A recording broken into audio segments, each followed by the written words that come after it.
this weather update, I'm giving you your Super Bowl Sunday forecast as well as looking into this week's active weather. Alright, welcome back into another more weather forecast video. Now, before I say anything, I do have a bite played in now, so I might sound a little weird. You might cringe. You might think I sound really weird, but it's okay. I still need to get this information out to you, so hopefully you guys don't cringe too much because of this, because I will sound a little bit off. But as we go into the future, hopefully I will adapt to this thing, because I only got it a couple of days ago. But anyways, I'm back in the weather room for another forecast video.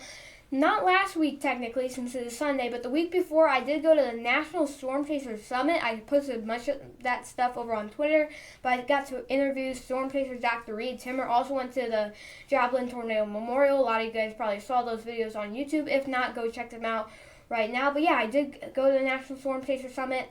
Not last week, but the week before, technically. So it was pretty fun. Learned a lot, met a lot of great people. There were some great presentations. And then last week, I was just getting home from vacation. We haven't really been seeing a very active weather, but now we are entering a period of active weather. And it also is Super Bowl Sunday, by the way, so I'm going to give you your Super Bowl Sunday forecast. So let's get straight into it. Looking at the European model, this is the latest run of the European model. It's actually still updating right now.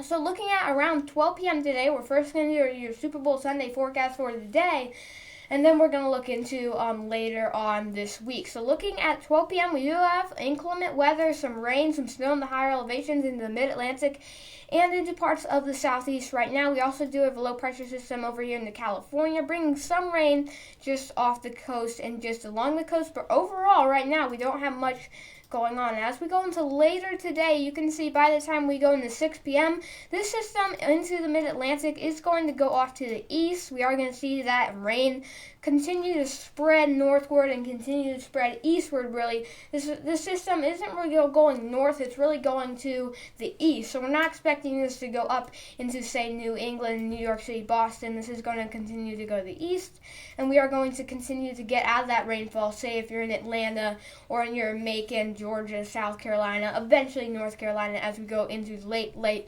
tonight. And then again, as we go into late tonight, so looking at 9 p.m. into midnight, going into early tomorrow on Monday. Oops, sorry about that. Going into early tomorrow on Monday, we are going to see, again, that system move out. We're going to see clearing of that snow and rain in Virginia, North Carolina, Tennessee, West Virginia here as well, and we'll see that move out, and we will also see not much, really. That system is going to go out, and then we are going to enter a very active period of weather. But before we talk about that, we got to talk about our Super Bowl Sunday forecast. Right now, looking at the cloud cover, we do have some cloud cover, of course, into the southeast and into the mid-Atlantic as well as the northeast right now. Again, this will continue to move east. As you can see, we do have a line right here of clouds clearing, and this will continue to move east. So if you're in Atlanta, if you're in Columbia, South Carolina, eventually these clouds will move out, especially by the time we go into the Super Bowl. By the time the kickoff of the Super Bowl is, we will probably see these clouds start to clear out, especially in those major metropolitan areas in the southeast. But in the rest of the country, into the upper Midwest, into the northern Rockies region, and into the northwest, we do have some lingering clouds. We're talking about scattered clouds. In some areas it's overcast, but overall this isn't that bad. A lot of clearing up here.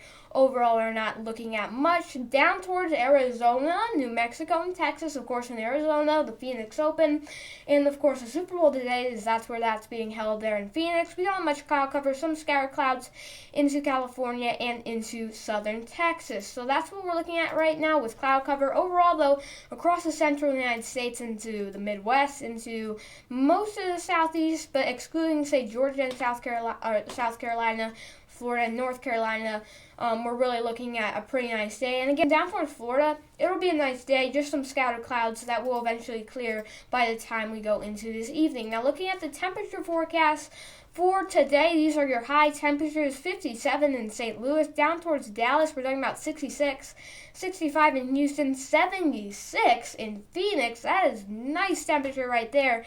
59 in Albuquerque and Santa Fe here. And then down towards Florida, we're talking about nice temperatures. The only area where we're not going to have the nicest temperatures is up into Virginia, North Carolina, up into the northeast. But still, even that's 40s and 30s. It could be a lot worse here. And into the upper Midwest, the Rockies, 20s region. We're talking about 30s, 40s, maybe into the 20s, especially in the higher elevations. But overall, especially for the Midwest, central United States here, we're talking about nice temperatures for your high temperatures today, and these temperatures will likely go up as we go throughout this week, especially into the Midwest. But down towards Phoenix, we are expecting very nice temperatures. So let's zoom in and where we are expecting the Super Bowl today and another day there at the Phoenix Open there in Phoenix. You can see Phoenix, we're expecting a high of 76 degrees, and that's not too high and not too low. That's a perfect temperature. Last year, I think it was like 80-something in Los Angeles. That's a little hot. 76 is pretty nice there, and we're going to be sunny as well. So a great day there in Phoenix for the Super Bowl, Phoenix Open, and all the other activities that we're going to be seeing there. Up towards Prescott, 57, and of course towards Flagstaff up into higher elevation, we're talking about 40s. Show Low, I'm definitely saying that wrong, we're talking about 57 degrees.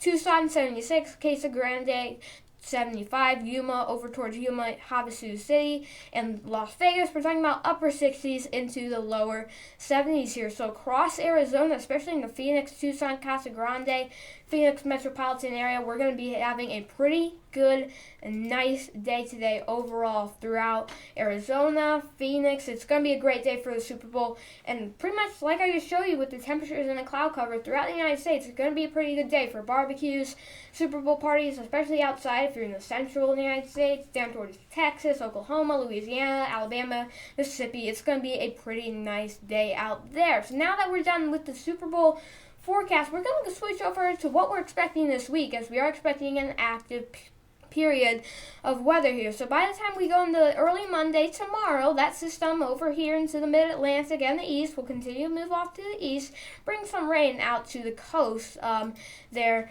out to the coast of, say, New York City and Boston, but we're not expecting much of that. After this, we're going to have some high pressure build in, and it'll be quiet, maybe for Monday and maybe for Tuesday. But then we do see another storm come in from Arizona, New Mexico, California into the plains, and we are going to see a system develop here, bringing rain from Minnesota, Iowa, through Missouri, down through the south here on Tuesday. And you can see we are going to see some backside snow here as well, so we're going to have to watch for that. Some ice here as well. But overall, this is not a big system. It will bring some strong winds. You can see that tight gradient with those black lines.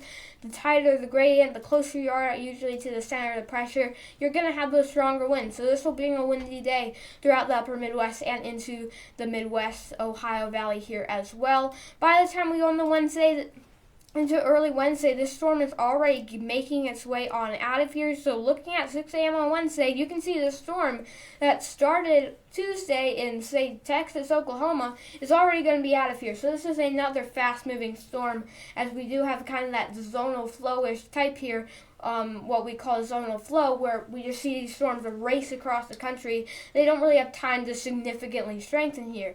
Then you can see by the time we go into 6 a.m. on Wednesday, early on Wednesday, this storm will go off to the north into Canada, maybe stall a little bit around the upper Great Lakes region, bring some snow to northern Wisconsin, the Duluth area. But again, then we do see another storm forming, and this could be even more significant. So looking at around 3 p.m. here on Wednesday, here's our low pressure, here's our snow on this side, and we're going to see some severe weather develop down here into the south, and we are going to have to watch that for Wednesday. So going late into Wednesday, into early on Thursday, so we're looking at 9 p.m. here on Wednesday. We do have snow into Kansas, Nebraska, into Colorado, northern New Mexico, and the panhandle of Oklahoma, but we're also seeing severe weather start here into Oklahoma, Arkansas, Mississippi, and Tennessee. We do have the Storm Prediction Center outlook for Wednesday here. We do have a 15% risk area from Dallas to Little Rock over to Memphis. So this is a day to watch. Now, earlier in the week, a lot of people were going around saying this is going to be a generational tornado outbreak, or this is going to be a tornado outbreak. Is it possible that this could be a significant outbreak? Yes. Overall, it's been downtrending. So even though people are saying all these things, or it's going to say it for every severe weather threat, just get those reliable sources from the National Weather Service, from me if you think I'm a reliable weather source, but if you don't think I'm a reliable source, go to your local news station or the National Weather Service, because Again, there's going to be a lot of hype out there. We still don't know all the details for this, but we do need to watch Wednesday here, Thursday as well, but I'll show you that here in a minute, for the risk of severe weather. Dallas, Little Rock to Memphis, Shreveport included in that as well. We're going to have to watch this day for severe weather, so make sure you stay tuned for these forecasts. And then as we go into, again, late here on Wednesday, so we're looking at around 10, 11 p.m. here and into early on Thursday, so now we're looking at 6 a.m. here on Thursday. We are going to see rain spread from the Ohio Valley all the way down to Louisiana, and a snow band right here from Wisconsin to Iowa and into parts of Kansas and Nebraska. As we go throughout the day on Thursday, the slow pressure system is going to continue to move to the northeast, bringing snow to maybe places like Milwaukee, into Michigan, and into the upper peninsula of Michigan. Again, the track of this can still change. We're looking at Thursday, and right now it's Sunday, so things are going to change still. Make sure you stay tuned for these forecasts. The track is changing, but on Thursday here, we do have a threat for severe weather all the way from Ohio down towards the Gulf states here in Louisiana, Mississippi, Alabama, and up through these regions. We are going to have a severe weather threat as well, and that's why we do have a Storm Prediction Center outlook here from the coast of Lake Erie to the coast of the Gulf of Mexico. So this is a huge threat area. This is looking even more into the future, as this is for Thursday. So things are going to change. We'll eventually get more details on this. But again, this is a day 5 outlook, so that does spell concern. We are likely going to have to continue to watch Wednesday and Thursday for severe weather, as this could get upgraded. Wednesday and Thursday both could get upgraded to an enhanced risk. We don't know all the details yet, but we are going to have to continue to watch that. You can see Cleveland, Columbus, Cincinnati, Louisville, into Nashville, Birmingham, over towards Jackson, Hattiesburg, Mobile. All those big cities are included in this, so don't get all scared. Don't listen to the hype. Again, it's not the end of the world just because there's a severe weather risk, but we are going to have to watch, as this will be a significant aspect of this storm. And then by the time we go into late on Thursday and into early on Friday, this storm will continue to move off to the northeast, bringing significant snow to parts of Ontario and into Quebec here. Sorry about that. I definitely pronounced that wrong. And then we are going to see some rain into the mid-Atlantic and into the southeast here, but that will likely be non-severe. And then by the time we do go into Friday, this storm will get out of here. Looking at around 3 p.m., that storm's going to get out of here, but it is going to leave a chilly start to the day on Friday and into Saturday here. And then we're going to see some high pressure build in, so a little quiet period of weather, but then you can see another system is going to be coming on through, but that's way out into the next week, so we are going to have to take that with a grain of salt. We're not going to look at that yet, but you can see that's both of these systems we just looked at are very fast movers. They're going to probably be pretty big impactors, especially the second one. So we are going to have to continue to watch that severe weather threat, as that will be a big aspect of the storm. But another big aspect, and the last thing we're going to look at here, is the snowfall aspect of both of these storms, as we are expecting a good swath from Minnesota down towards South Dakota from the first storm. That's probably 5 to 8 inches. 3 to 5 inches to 5 to 8 inches, especially up in the northern Minnesota there. Again, this is just a European model, so this is just one model. Things can change. But you can see from the second storm, we do have a big swath of snow from Colorado, northern New Mexico, and northern Arizona through the plains, Kansas, Nebraska, Iowa, into Wisconsin, and into Michigan here. So that's a big swath of snow. We've seen a lot of snow in this region as these storms continue to come through. So we are going to have to watch the snow aspect. Again, this is just one model. The GFS model is really bullish. The National Weather Service blend models is really conservative. So I like to look at the European model. But again, as we get into future runs, as we get into the coming days, we will get more information on that. So I will have more on that as we go into the coming days and into future updates. Alright, that about wraps up this More Weather Forecast video. Again, I just gave you your Super Bowl Sunday forecast. Pretty nice day across the country. Again, active period of weather ahead for this week. Multiple storms for your Valentine's Day maybe. So make sure you stay tuned here for more weather. As always, subscribe here on YouTube. Make sure you go follow me on Twitter. Posting a lot of updates over there when I'm not posting updates here. Stay prepared out there, and I will see you soon with more weather.